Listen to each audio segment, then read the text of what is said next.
गालवीन नटली नवी ही पहाट, धगधगत्या उन्हा मंदी चैतन्याची वाट.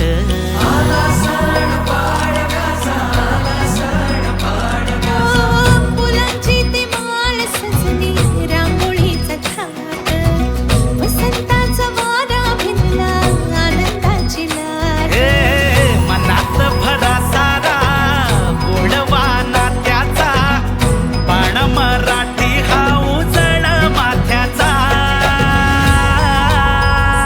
हे जमली सारी पोर जोमान